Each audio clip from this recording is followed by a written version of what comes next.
एक चीज राजीव जी, Indian cricket को चलाने के बारे में जो हम एज ऑडियंस को समझ नहीं आता है। अगर हम जीत गए हाँ, तो जी बहुत अच्छा, बड़ा अच्छा प्लेयर खेले।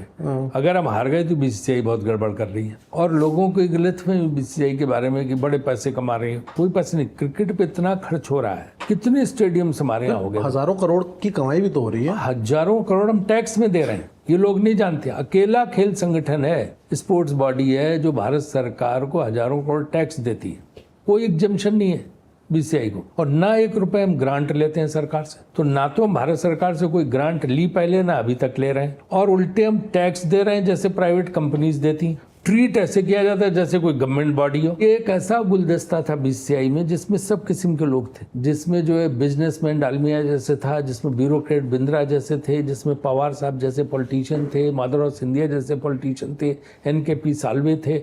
हाँ, इन लोगों ने इस चीज को बढ़ाया और बढ़ा के आज क्रिकेट अपने पैरों पे खड़ा होके, अभी आप देखो लाख लोग क्रिटिसाइज कर लें, खड़े हो जाते हैं जय शाह को, लेकिन जैसा है 39% जो है आईसीसी में लड़के लाए ना बीसीसीआई का शेयर। पहले तो 16% शेयर भी आईसीसी मिलने को तैयार नहीं था। वो शेयर जो आता है अरबों डॉलर, वो कहाँ लगेगा? जगह जगह स्टेडियम बनाने पे, खिलाड़ियों पे, खेल इंफ्रास्ट्रक्चर बनाने पे। हम एडमिनिस्ट्रेटर्स को कुछ थोड़ा मिलता है, हम तो मीटिंग में जाते हैं तो हवाई जहाज का टिकट मिल जाता है, होटल मिल जाता है और चाय बिस्कुट मिल जाते हैं, इसके अलावा तो कुछ नहीं मिलता। सैलरी कुछ नहीं, एडमिनिस्ट्रेटर की कोई सैलरी। गलत लोगों को लगता है कि हजारों करोड़ बीसीसीआई में आ गए तो आप लोगों के पास भी हजारों करोड़ हो गए। एडमिनिस्ट्रेटर जो होते हैं, ऑफिस बेरर बीसीसीआई के पास, उनको कुछ नहीं मिलता है, उनकी कोई सैलरी नहीं होती है। टीए टाइप्स यही सब बतौर से जो पैसा है प्लेयर्स को दिया जाता है, स्टेट इंस्टीट्यूशंस में जाता है जहां से ये इंफ्रास्ट्रक्चर और क्रिकेट से डोमेस्टिक, हमारे यहाँ 55,000 से ज्यादा मैचेस पूरे कंट्री में हर साल होते हैं जो स्टेट एसोसिएशंस कराती हैं। वहां से कितने डोमेस्टिक टूर्नामेंट है, अंडर 14, अंडर 16, अंडर 19, अंडर 23 और फिर रणजी, फिर महिलाओं के भी शुरू हो गए। महिला क्रिकेट को हम सपोर्ट कर रहे हैं, महिला क्रिकेट भी बढ़ रही है। आप क्लोजली काम करते हो, आपको व्यक्ति एफिशिएंट मालूम देते हैं जय शाह? पर्सनली ऐसे ही पूछना, जनरली पूछना, जेन्युइनली। मेहनत तो भयानक कर रहे हैं, ओके, एफिशिएंट, रात दिन इसी काम में जुटे हुए, मतलब वो क्रिकेट के काम में रात दिन लगे रहते हैं। ठीक है, तो उसकी वजह से जो ये सब हो रहा है कि हमारा इंफ्रास्ट्रक्चर बढ़ता चला जा रहा। इसके अलावा हम आईसीसी का सबसे बड़ा जो शेयर लाए, तो सबसे बड़ी लड़ाई थी। ये तो बहुत बढ़िया बात है, लाने ही चाहिए। तो उसका विमेन क्रिकेट शुरू हुआ, WPL शुरू हुआ, विमेन को बराबर का पैसा मिलने लगा क्रिकेटर्स को। तो ये सब डिसीजन तो हाल में बीसीसीआई ने लिए। बहुत अच्छी बात है। जो रणजी ट्रॉफी की भी जो सैलरीज बढ़ी हैं वो बहुत अच्छी बात है। डोमेस्टिक प्लेयर्स, क्योंकि इंटरनेशनल और ये सब तो ठीक है, उनको तो अच्छा पैसा मिल रहा है। और जूनियर सबका बढ़ा, वो तो बढ़ते ही रहना चाहिए। जैसे आपने जय की बात की, जय शाह जी की, अच्छी बात है, आप बता रहे हो वो इतना कर रहे हैं इंडियन क्रिकेट के लिए, तो बहुत अच्छी बात है। पर आप ही के पार्टी के लोग और ऑपोजिशन के लोग, उनका ही मतलब, जैसे जब बीजेपी वंशवाद वाली बात करती है तो आपकी पार्टी के भी बहुत फायर ब्रांड लीडर्स टाइप हैं जो बोलते हैं भाई जय शाह की क्वालिफिकेशन क्या है, वो भी तो अपने पिता के होने की वजह से ही वहां पे है। जय शाह पॉलिटिक्स में तो है नहीं, अगर वो पॉलिटिक्स में आए और अमित शाह जी के गृह मंत्री रहते हुए वो MP मिनिस्टर या कुछ बने, MLA बने, तो फिर वो वंशवाद का आरोप आएगा।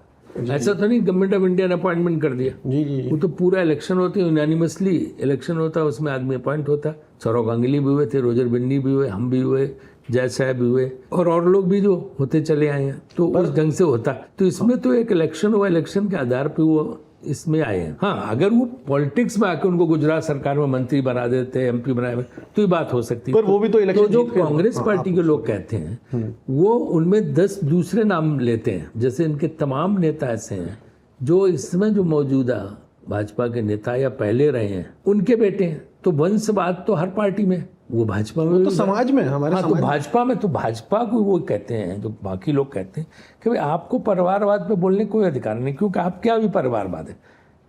लेकिन उसमें जय शाह वाला उदाहरण नहीं जचता, क्योंकि जमता नहीं। जय शाह पॉलिटिक्स में नहीं है, अमित शाह भी तो बाकी जो उदाहरण है उसमें, आप तो गुस्सा ही हो गए। बोलो। बाकी जो उदाहरण है वो सही है। बाकी मैं तो कह रहा हूँ हर पार्टी में, लेकिन अमित शाह जी भी तो गुजरात क्रिकेट एसोसिएशन में रहे हैं। हाँ, तो क्रिकेट एडमिनिस्ट्रेशन में कोई परिवारवाद की ऐसी वो ये नहीं है। वैसे माधवराव जी प्रेसिडेंट है, ज्योतिरादित्य सिंधिया जी भी रहे। वो तो जो मेंबर होता है हिसाब से उसको लोग बनाते हैं। तमाम दूसरी जगह भी एसोसिएशन है, चाहे वो दूसरे विदर्भ हो या और हो या बंगाल हो।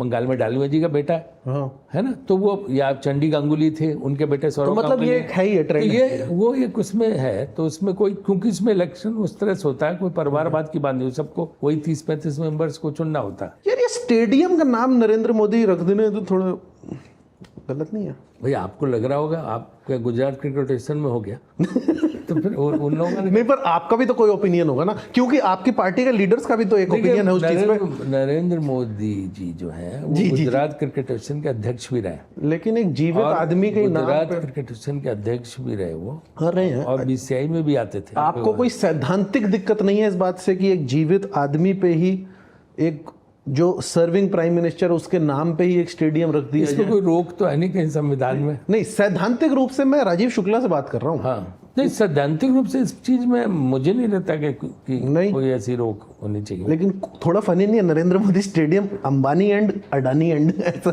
थोड़ा फनी? हाँ, तो अंबानी अडानी वो स्टेडियम जब बन रहा था तो दोनों एंड जो है वो उनको प्राइवेट कंपनी जो उनको उनको बेचे, ठीक है, तो उनसे जो पैसा आता है उससे स्टेडियम बनता है। ठीक बात है, पर आयरॉनिक है थोड़ा मतलब राहुल जी भी तो ये पॉइंट बहुत बार उठाते हैं, मैं कोई नया पॉइंट थोड़ी उठा रहा हूँ। अडानी अंबानी का है, जो अडानी का उठाते हैं वो दूसरा पॉइंट राहुल जी उठाते हैं। वो तो जो फाइनेंशियल और इस तरह के जो आरोप हैं वो हिंडनबर्ग ऑन रिपोर्ट, उन सब चीजों पर राहुल जी ने पूरा उठाया। जी जी जी। वो कोई वहाँ पे गुजरात के क्रिकेट स्टेडियम में कोई इनक्लोजर अडानी का, ये बात कभी राहुल जी ने नहीं उठाई। आपने तो इस बात को जो ट्रिविलाइज किया ना कि छोटी सी बात है, नहीं, एक इनक्लोजर अगर उन्होंने लिया तो उसकी चीज को उन्होंने कभी नहीं उठाया। उसमें क्या है? नहीं, पर मैं बस कहूंगा बस थोड़ा फनी है, बहुत ही हास्यास्पद बात हो जाती है, सुनने में लगती है। छोले भटूरे जितना नहीं, हाँ छोले भटूरे भी अच्छे लगते हैं। अब वो है कि भटूरे तो नहीं खाते, छोले अच्छे लगते भटूरे तो नहीं खाते? स्वाद तो छोले में होता है, भटूरे और उसमें तो अरे भटूरे में कैसी बातें कर दी शुक्ला जी। फिर उसमें क्या है कि भटूरा ही होने का डर रहता है।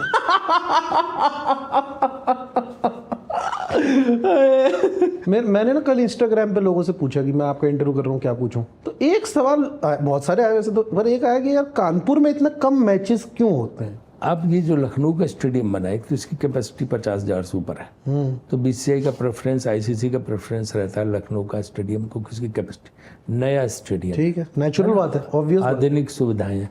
दूसरे होटल्स, लखनऊ में बहुत से होटल और इंटरनेशनल एयरपोर्ट है, जो बेसिक कंडीशन होती है। हमारा बहुत मन होता है, मैं तो कानपुर का खुद हूँ, पला बड़ा वही हूँ, तो मैं तो खुद कानपुर चाहता हूँ। तो समस्या वहाँ एक तो 5 स्टार होटल के कम से कम 300 से 500 रूम चाहिए, वो नहीं है वहाँ। और दूसरी इंटरनेशनल एयरपोर्ट नहीं, 4 बजे के बाद बंद। हाँ, वो तो छोटा सा एयरपोर्ट है, कानपुर का तो एयरफोर्स वाला, हाँ। बड़ा एयरफोर्स का है। हाँ। तो इस सबसे बड़ी तो लोगों को लखनऊ जाना पड़ता। फिर कानपुर और लखनऊ को अलग अलग राज्यों में, थोड़ा एक ही राज्य में बगल में भी है। हाँ, 50 मील की भी दूरी नहीं है। चलो दूसरी जगह चलते हैं ना, थोड़ा अपना घर दिखाओ, और क्या। तब तक लगाओ 10 मिनट का ब्रेक है ना? ठीक है, ठीक, 10 मिनट ले लो आप। यार शर्ट तो अच्छी लग रही है, नहीं? हेलो सर, कैसे हैं सर? लॉन्ग टाइम नो सी। हाँ, बहुत देर हो गई। जी जी, बहुत दिन हो गए। सबसे अजीबो गरीब अफवाह क्या सुनी है आपने इंडियन टीम या इंडियन क्रिकेट के बारे में? अफवाह हो जो एकदम आप लोग, ये क्या बात हो रही है? लेकिन सबसे अजीबो गरीब, लोग कहते हैं तमाम वर्ल्ड कप फिक्स होते हैं, आईपीएल फिक्स होते हैं, पहले से तय था। ये बेवजह की अफवाहें उड़ती रहती हैं। ये बात आप तक भी पहुंचती है? हाँ, लोग बोलते हैं ना, तो ये बिल्कुल ही गलत होता है। जब लास्ट बॉल पे मैच डिसाइड हो रहा, कौन फिक्स कर सकता? ये बात भी ठीक है। और अगर नहीं भी हो रहा हो, इतना बड़ा इवेंट फिक्स करना तो कुछ, ये सब बकवास की बातें होती, लोग बाद में करते रहते हैं।